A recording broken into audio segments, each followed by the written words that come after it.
Global trade is the invisible engine behind modern civilization. Every day, billions of tons of goods cross oceans, borders, and skies to keep shelves stocked and industries running.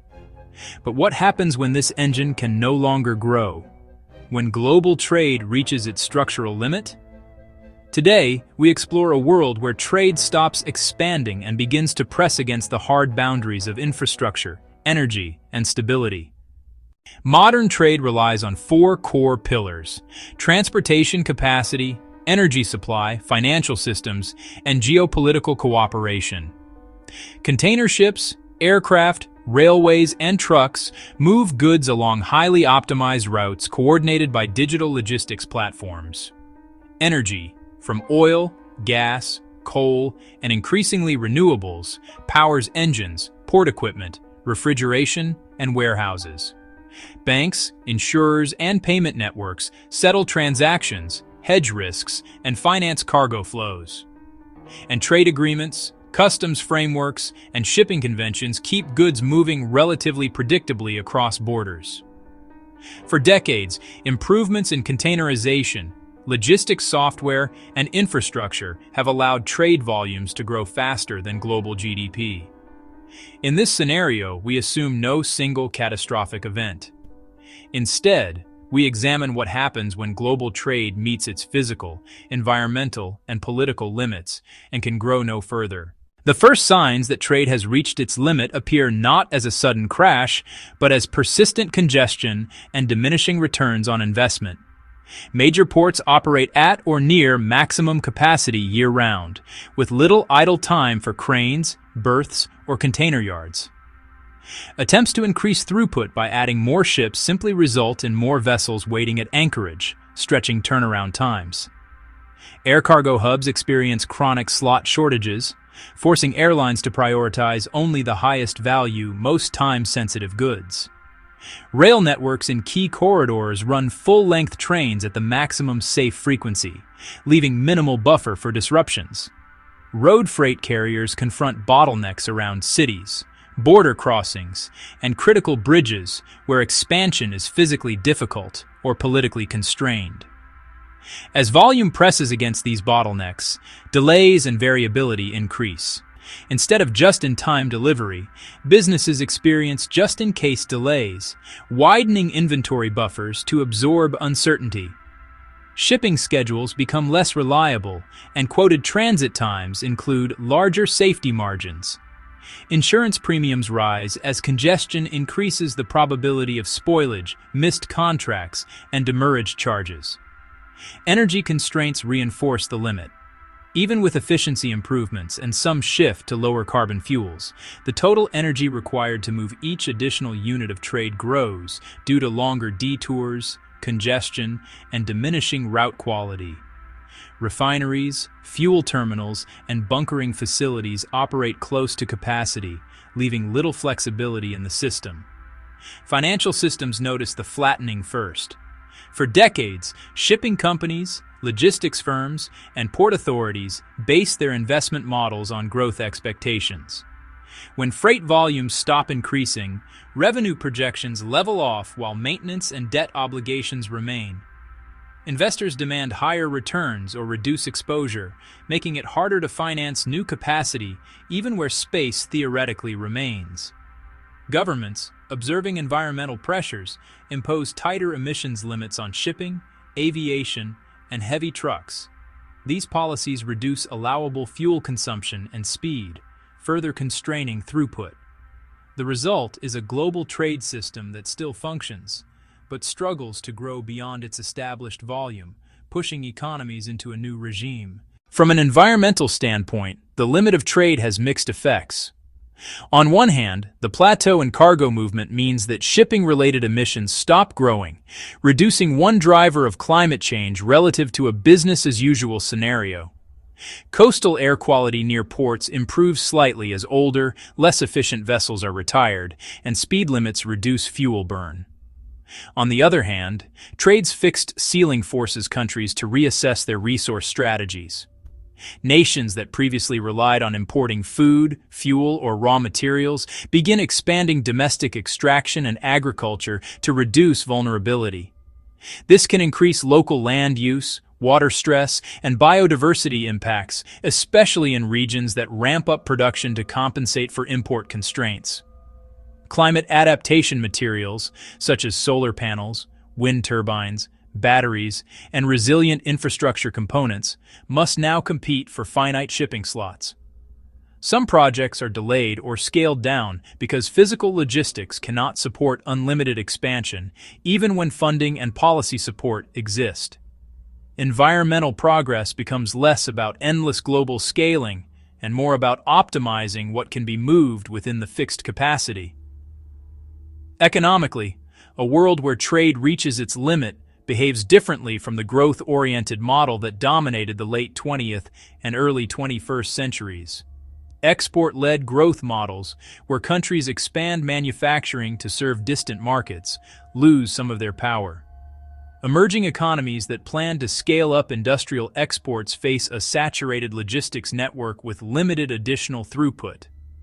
This encourages more regional and domestic demand strategies, shifting some investment toward internal infrastructure and services. Trade-intensive sectors such as bulk commodities, automotive, electronics, and fast fashion confront hardened competition for shipping space. Prices become more sensitive to small disruptions, as the lack of spare capacity amplifies the impact of storms, labor disputes, or canal closures. Freight rates stay structurally higher and more volatile than in the growth era, which feeds through to consumer prices. Companies respond by simplifying supply chains, reducing the number of intermediate production steps spread across multiple countries. Economic resilience strategies prioritize redundancy and proximity over lowest-cost sourcing. Nearshoring and friendshoring, moving production closer to core markets or aligned nations, accelerate, not because trade has collapsed, but because its expansion frontier has locked in. Financial markets adjust valuation models. Logistics firms are priced less like growth stocks and more like regulated utilities with stable but capped capacity. Infrastructure planners, once focused on expansion, shift to optimization. Ports deploy advanced scheduling and yard management algorithms to squeeze more reliability, if not much more volume, from existing facilities. Rail networks improve signaling systems and train length management to maintain throughput, but physical track and station constraints remain binding. Digital twins, virtual models of ports, corridors, and supply chains, are used extensively to simulate flows and locate bottlenecks. Autonomous and semi-autonomous vehicles appear in tightly controlled environments like ports, warehouses, and rail yards to reduce turnaround times. However, these technologies mainly reshuffle how the fixed capacity is used, rather than expanding total volume dramatically. Most new technology is directed toward reliability, energy efficiency, and predictability, not pure scale. Infrastructure. Maintenance becomes a central priority. Instead of adding new megaports or canals, governments focus on reinforcing existing bridges, tunnels, warehouses, and terminals to avoid catastrophic failures that the constrained system could poorly absorb. Energy infrastructure is also reshaped for the plateaued trade environment. Fuel bunkering hubs adjust capacity to stable demand, and some high-risk expansion projects are canceled due to lower expected returns. For individuals and communities, the end of trade expansion is less visible than a crisis, but its effects are widespread. Consumers notice slower product cycles and fewer ultra-cheap goods that previously relied on minimal freight costs and long, complex supply chains. Fast fashion slows as transport constraints raise shipping and inventory costs, pushing retailers toward more durable designs and longer sales cycles. Electronics refresh intervals lengthen as manufacturers standardize designs and reduce the number of regional variants to simplify logistics. Job markets shift as some logistics-intensive roles stabilize while hyper-growth opportunities diminish. Port workers, rail operators, and customs professionals see steady demand for expertise in managing high utilization systems. At the same time, regions that previously attracted large export manufacturing operations for distant markets see slower industrial expansion. This encourages more investment in local services, maintenance, repair, and circular economy activities like refurbishment and remanufacturing. On the geopolitical level, a fixed trade capacity alters how states interact. In the growth era, increased trade often helped diffuse tensions by providing mutual economic benefits and new markets. When trade reaches its limit, new agreements become more about allocation and priority within a fixed volume rather than expanding the pie. Countries with strong positions along key choke points, strategic straits, canals, and rail corridors gain leverage as gatekeepers of finite throughput. Regional trade blocs tighten their internal integration, using long-term contracts and standardized regulations to ensure that limited capacity is used efficiently. Some nations develop explicit national logistics strategies that rank industries by their importance to resilience, security, and long-term development. High-priority shipments, such as food, critical minerals, medical supplies, and key industrial components, receive guaranteed corridor access, while lower-priority goods accept more variable timing and cost. Competition for corridor access can heighten regional tensions, but the high mutual dependence created by existing trade links also incentivizes stability. Rather than outright trade wars, most disputes take the form of negotiations over quotas, time windows, and regulatory standards. In this plateau world, power is defined less by the sheer volume of trade and more by the reliability and control of critical nodes in the network. As decades pass, societies adjust to the reality that trade will not grow indefinitely. Businesses, governments, and households gradually reorient from a mindset of expansion to one of optimization and resilience. Global economic growth continues, but at a slower, more resource-efficient pace, driven by innovation in services, software, and local productivity improvements rather than physical trade volumes alone. Manufacturing geographies become more regionally balanced. Instead of a few massive export hubs, multiple mid-scale clusters emerge closer to consumption zones. This reduces average shipping distances per unit of output and lessens the burden on long-haul corridors. Supply chains embed more circular economy practices as reusing and recycling materials locally avoids competition for scarce shipping slots.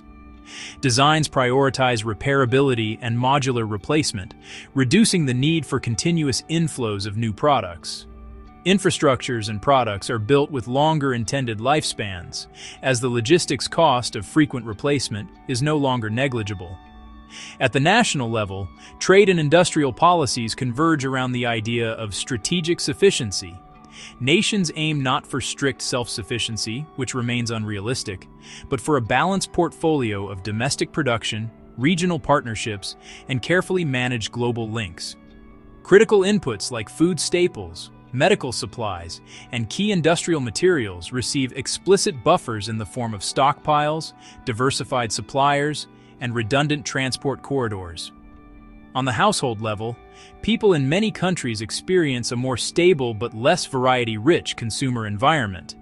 There are fewer extreme bargains tied to global arbitrage, but also fewer abrupt shortages driven by demand surges, because systems are managed to operate within their known limits. Environmental outcomes, while not automatically optimal, benefit from reduced pressure to expand heavy infrastructure into new regions solely for trade growth. Natural corridors that once faced intense development proposals remain partially preserved as their economic justification weakens in a plateaued trade world. In the very long term, the idea of endless expansion becomes historically associated with a specific industrial century rather than a permanent feature of human civilization. New generations grow up with the understanding that core systems have operating ranges, and that prosperity depends on optimizing within those ranges, not exceeding them. A world where trade reaches its limit is not a world of collapse, but a world of constraints.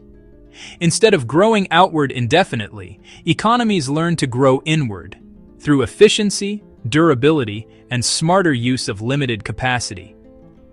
The plateau in trade volume becomes a forcing function that reveals the true carrying capacity of logistics, energy, and infrastructure systems.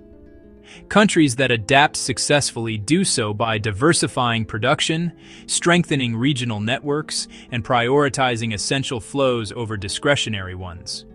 Communities that thrive focus on resilience, repair, and stable access to necessities rather than maximal variety of imported goods. For individuals, the shift feels less like an event and more like a gradual change in expectations. Fewer new models, slower turnover, more emphasis on what endures. The story of trade's limit is ultimately a story about systems design, about learning to operate within boundaries, without sacrificing stability and human well-being. In this IfVerse, the world does not abandon trade. Instead, it matures into a phase where capacity is recognized, measured, and consciously managed, rather than assumed to be infinite. You've been watching IfVerse, where imagination meets possibility. See you in our next reality.